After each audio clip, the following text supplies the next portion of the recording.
Hey YouTube, this is TheJLogg. I did a lot of searching on YouTube and I can't find anybody that shows you how to paint your buttons. And so I want to do a quick tutorial how you paint your buttons and the best possible way to do it. Alright, so what I'm going to do is, alright, you see I got all my buttons. I got A, B, X, Y. I'm actually doing the X, start and back, triggers, and the bumpers, the sticks. And I'm going to do the bottom, what I call the eyeball. I'm just going to show you real fast. If you look, when you take out your button, you see there's two different colors. They got more of a clear and then more of a smoke color. Microsoft did this because the clear part is the only part you see when it's in your controller. When it sticks out like this, you literally only see this part that's clear, and I call it the pretty part. So what you want to do, you want to take sandpaper, and I've got 220 grit, and all you gotta do is scuff up the clear pretty part, so just kind of scuff that, and it ain't gotta be scratched where you can't tell what it is anymore. Just kind of knock the top, knock the sides, and you'll get a little foggy look like that, and that's plenty. I might even overdone it, but just enough to scratch it up, and you'll do that with all of them. I'll do them real fast for you. Alright, same thing with your triggers. Your triggers sit down where this peg is and where this hole is. So if you just kind of cover up those two with your finger, I'd suggest doing everything else except for try not to do the peg and try not to do the hole, because they do sit inside of something, and if you want it to turn properly, you don't want paint between it, because you definitely don't want it to get stuck in the middle of a firefight. Yeah, I hope this helped you out, guys, because I've had a couple people ask me to do this a while back, and my camera wasn't good enough, but I got a new little camera and you can see it pretty good. Alright, and with your thumbsticks, I call this the eyeball. I hear a lot of people picked up on that, which is pretty cool. Okay, and now that I have everything scuffed up and everything scratched where I need it to be, what I'm going to do, I'm going to take warm soap water, and I'm going to wash off all your buttons, because you have plastic and your fingers have been all over it. So that's what I'm going to do real fast. When you see these again, they'll be washed up and ready to mask. Don't look as scuffy. Let it focus in. They don't look as scuffy because you washed them, but still you did the job. As long as it's scuffed up a little bit, it'll still work. Okay? So what we're going to do now is still try not to touch anything you scuffed up that you're going to be painting. So I'm still handling them carefully. You should wear gloves. I'm not wearing any because I want to show you.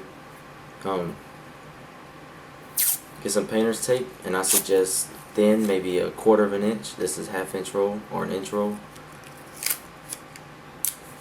Tear off a little piece, eyeball it. And what you're going to do is where that color difference is right there, you're going to take the tape and go right below that color difference all the way around. And make sure you do it on that line, because everything above this line will be painted and will show. So get it eyeballed pretty well. And that one came out really good. Wrap your tape around it, press down on it, and just make sure that there's no gaps. Okay? And you can just ball this up at the bottom. Push it in. And there's one masked off button. Now I'm going to do all of them real fast, and then I'll show you how to get a piece of cardboard and mount them on there. So do all your buttons just like you did this one.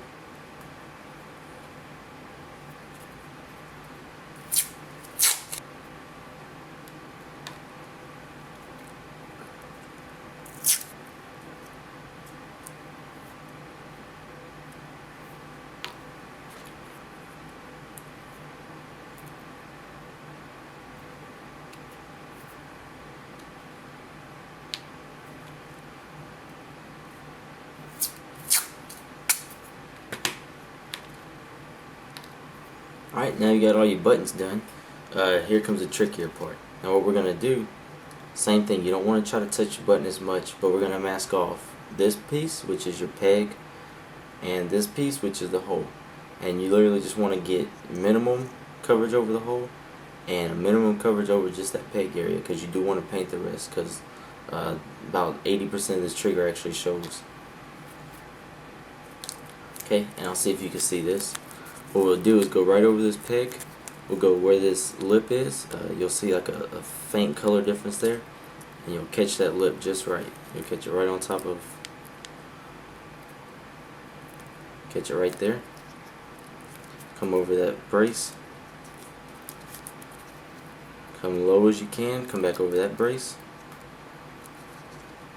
and you'll round it out right there. Alright, now that'll be pretty safe, because what they'll do, they'll cover up anything from getting any paint getting inside the holes or on that peg, which is a key when you're doing your triggers. So that one actually looks really good. You'll have a little hole in the back, that's fine, but all that's going to get painted, so that's a good one right there. Now for the thumbsticks, what we'll do, we scuff up the bottom because that's what we're going to paint. So you don't want to paint the top, which is your rubber. So take it from the back side, take your sticky part, put it on the, which would be the top, upside down, and just kind of work it just around the rubber right there.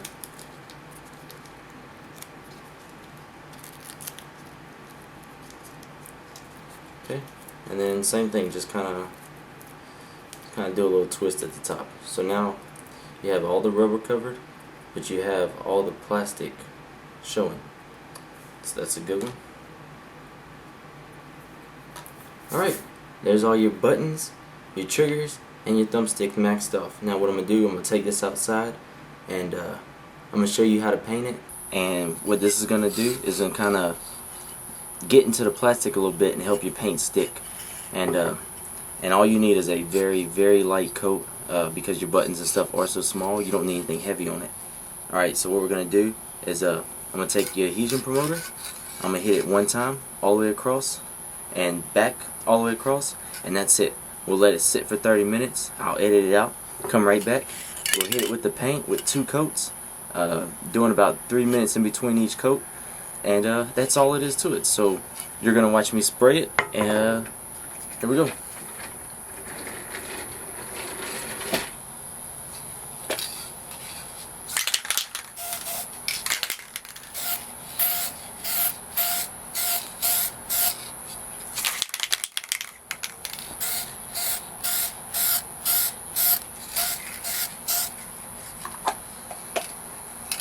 Alright, and it was simple as that. I don't know if you noticed, but I came this way, and then I came on this side, and I did it this way. Now, we're going to wait about 15 minutes, and we'll be right back with the color.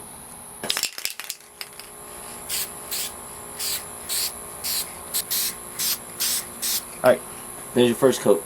We're going to wait 5 minutes, and with a little editing magic, you'll see me spray the second and final coat. But I suggest letting it dry a day. Now, I know it's hard, but you know, do it for a day, you get your best results. Now, yeah, I'll be right back with the clear coat. So what you're going to do, you want to back away from it a little bit more and spray a little bit lighter. And we'll do the same thing. We'll do 2 light coats, and your second coat will be a little bit heavier just to mask it off. Alright, so I'm going to get on the first coat.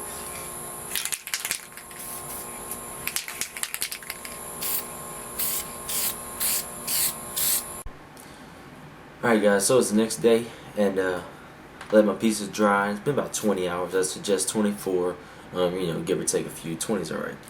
So I want to show you what they look like, and now you can touch them because they've been set, and the clear coat has dried, so you're good to touch them now. I'd still suggest washing your fingers though, just to be on the safe side. But I'm gonna unmask one and show you what it should look like. Alright guys, and that was about a 10-minute tutorial on how to paint and spray your buttons, triggers, and your thumbsticks. Thanks for watching, and subscribe to the channel, and leave comments, and if this is helpful for you, leave them in the video section below, and send me videos of you doing your own. I'd like to see them and see what colors you used and how you did them. And subscribe to my other channel, links will be in the sideboard, and posting a video next and the winner of the contest. So hope y'all like it, and thanks for watching.